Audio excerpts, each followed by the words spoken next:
les bombardements israéliens-américains sur l'Iran et la riposte iranienne qui touche beaucoup de pays amis de la région et qui, à la fois endommagent leurs économies, menacent leur sécurité, leur intégrité territoriale, ce qui a conduit la France, entre autres, à venir en aide conformément à ces accords de défense avec plusieurs de ces pays.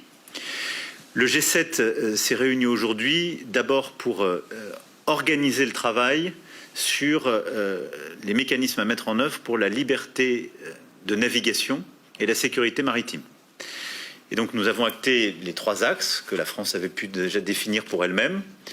La présence en Méditerranée orientale, la libre circulation en mer Rouge de Suez à Bab el-Mandeb, avec un exercice qui existe déjà, l'opération dite Aspides, à laquelle nous contribuons.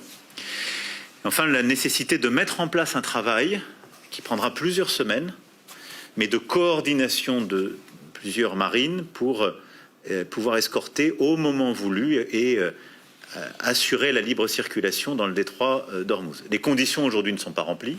Le détroit est un théâtre de guerre. Mais ce travail doit être organisé, c'est ce que nous avons proposé de préparer, avec en parallèle un travail avec les compagnies maritimes, les transporteurs et les assureurs. Le cœur du travail des derniers jours du G7 a été aussi d'essayer de répondre aux conséquences économiques de cette guerre. C'est ce qui nous a conduit lundi à lancer ce travail, dont j'avais pu parler à plusieurs d'entre vous, d'utiliser nos réserves stratégiques pour pouvoir donner un signal au marché mondial du pétrole et faire baisser les prix. Cette décision a été préparée dans le cadre du G7, qui représente environ 70% des réserves qui sont contrôlées par l'Agence internationale de l'énergie. Et donc nous avons finalisé ces dernières heures, et ça a été annoncé à l'instant, la décision formelle de libérer 400 millions de barils de nos réserves stratégiques. Quand je dis nous, c'est la trentaine de pays qui sont dans l'Agence internationale de l'énergie. Ces 400 millions de barils, pour vous donner un ordre d'idée, ça représente environ 20 jours de sortie de barils par le détroit d'Ormuz. Donc c'est significatif, c'est la plus grande libération de barils qui a été faite depuis qu'on pratique ces libérations de réserves stratégiques. Nous allons le faire de manière organisée dans les prochains jours et donc ça a été acté dans le G7 que nous venons de tenir, ce qui envoie un signal clair pour faire baisser les prix mondiaux. En parallèle de ça, nous allons prendre toutes les mesures utiles pour encourager le maximum de production chez tous ceux qui produisent dans la période et pour faire face donc aux conséquences de cette guerre qui, je le rappelle, pour le pétrole et le gaz, fait qu'il y a environ 20% de nos capacités qui sont bloquées ou hors marché pendant cette période. Et puis dans le même temps, nous allons engager avec plusieurs pays pour éviter toutes les mesures de restriction à l'export. Plusieurs pays ont pris des mesures qui ont un peu gêné le commerce mondial ou envoyé des mauvais signaux. Il faut que les choses restent fluides et que la coopération soit assurée entre toutes les économies. Dans le même temps, nous avons décidé d'avoir une coordination, donc on va l'organiser dans les prochains jours, entre les pays membres du G7 et les économies du Golfe pour pouvoir justement organiser tout cela.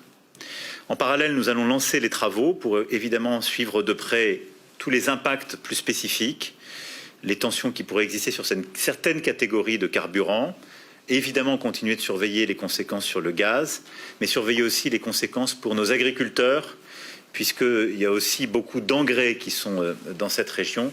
C'est environ un tiers des flux d'engrais mondiaux qui sont impactés par la situation. Donc là aussi, nous devons suivre la situation pour nos agriculteurs.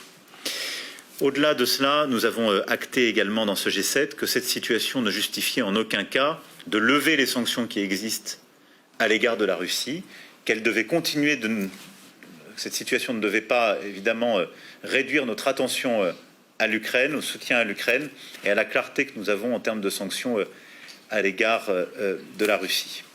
Et donc nous allons maintenir nos efforts et plusieurs d'ailleurs d'entre nous ont pu saluer l'implication des Ukrainiens qui sont très rapidement venus en soutien de beaucoup de pays du Golfe pour leur apporter leurs capacités et leurs innovations en termes de lutte anti-drone.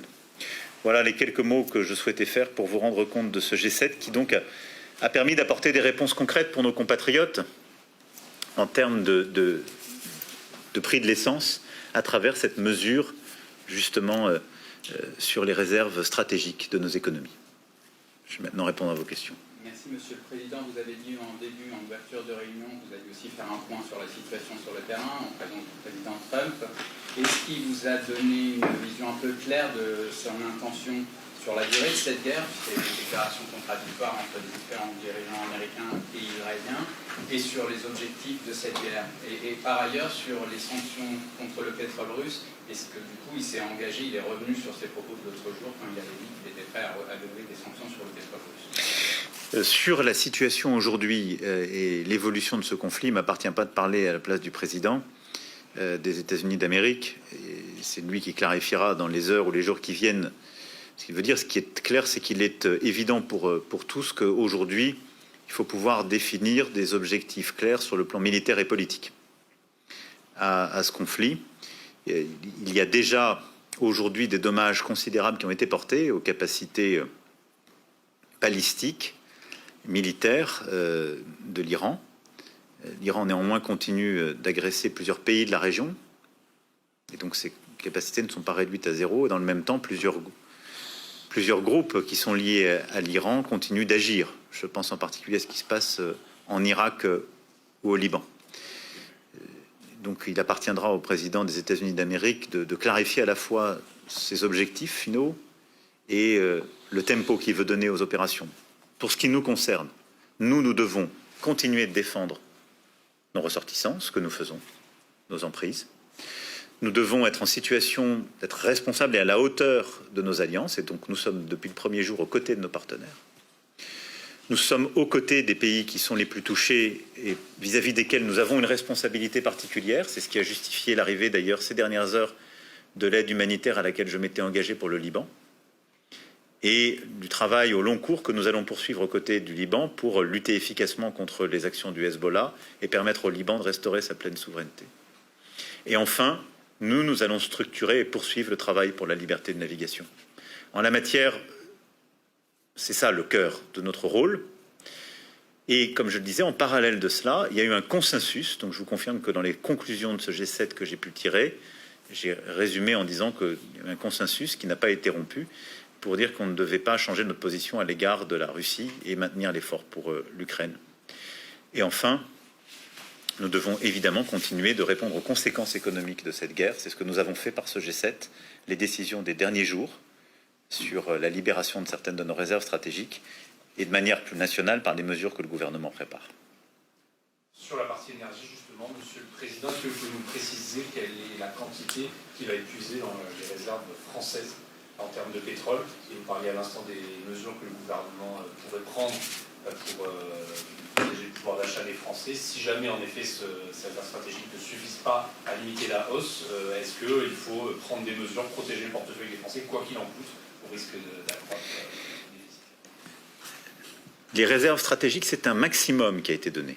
Et donc, nous avons décidé, dans le cadre de l'Agence internationale de l'énergie, la trentaine de pays qui le composent, de libérer jusqu'à 400 millions de barils, ce qui équivaut à environ 14,5 millions pour les réserves stratégiques françaises.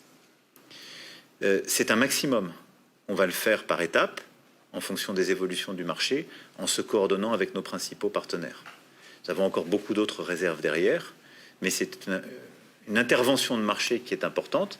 Pour que ce soit bien compris, ce sont des capacités que les États gardent par devers eux, qui ne sont pas sur même leur marché domestique. Donc ce n'est pas quelque chose qu'on enlève à quelqu'un chez nous. C'est des réserves qu'on garde pour réguler le marché et avoir ces instruments d'intervention en cas de déstabilisation. On a considéré que c'était le cas, et donc on les libère sur le marché. Ce qu'on fait, c'est qu'on le fait de manière coordonnée. On envoie un signal de marché pour que les prix baissent, et on le fait en s'assurant que d'autres ne fassent pas des réserves indues. Et ça, c'est en particulier le travail qu'on va mener avec l'ensemble des pays du G7, qui représentent 70% des capacités qui seront libérées, et avec l'agence internationale vis-à-vis des pays tiers. Sur les autres mesures, le gouvernement a appelé chacun à la responsabilité. J'ai vu aussi les prises de parole de plusieurs distributeurs, c'est une bonne chose. Au fond, il faut d'abord que les prix mondiaux se tiennent le plus possible. Et si je devais vous dire les choses, quelle est la bonne réponse à la crise que nous vivons? La première, qui est le plus vite possible, un arrêt des combats et qu'on puisse reprendre la route d'Ormuz en la sécurisant comme il faut dans un cadre qu'on est en train de préparer. Donc on fait déjà œuvre utile dans la durée.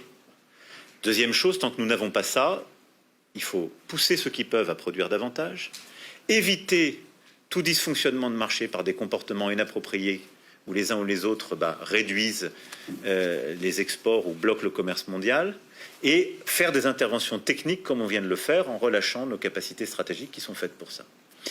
Et puis au niveau national, ce que le gouvernement est en train de faire, c'est d'abord de faire des contrôles pour s'assurer qu'il n'y a pas des gens qui profitent de la situation pour monter un peu trop vite et trop fort les prix. Et c'est tout faire pour que la hausse se transmette le plus lentement possible dans les prix à la pompe, qu'ensuite, dès qu'il y a une baisse, elle redescende le plus vite possible dans les prix à la pompe, et d'engager les principaux distributeurs à essayer de tout faire à prix coûtant, à essayer de ne pas aller au-delà de certains prix. Certains ont commencé à s'engager ces dernières heures dans ce sens, c'est une bonne chose. Puis le gouvernement, lui, renforcera les contrôles. Après, il appartiendra au gouvernement, si la crise devait durer, de voir les mesures appropriées. Ce n'est pas aujourd'hui qu'on peut dire cela. Tout ça nous montre une chose. Ce qu'on est en train de vivre, c'est le coût de la dépendance. Et donc, quand vous m'entendez depuis des années parler de plus d'autonomie et de décarbonation, parce que la France ne produit pas du pétrole et du gaz sur son sol, c'est ça. C'est-à-dire que tout ce qu'on fait qui nous amène vers la transition, c'est réduire aussi la dépendance et donc notre exposition à des risques géopolitiques. Et donc on a raison de continuer à électrifier massivement, à réduire nos dépendances. C'est un chemin en long cours. On l'a beaucoup accéléré ces dernières années. Il est utile dans ces périodes. Monsieur le Président, est-ce que vous avez des informations consolidées sur le minage par les Iraniens du détroit d'Ormuz et en quoi cela pourrait compliquer ou retarder la mission de sécurisation que vous avez annoncée? Et combien de temps pourrait durer cette mission pour débloquer le détroit? Je n'ai pas d'informations sur ce sujet de manière sûre. J'ai vu comme vous, dans ce qu'on appelle des sources ouvertes, c'est-à-dire sur des fils d'informations ou des interventions que ce serait possible. Je n'en ai pas la confirmation, ni par des services partenaires, ni par nos propres services.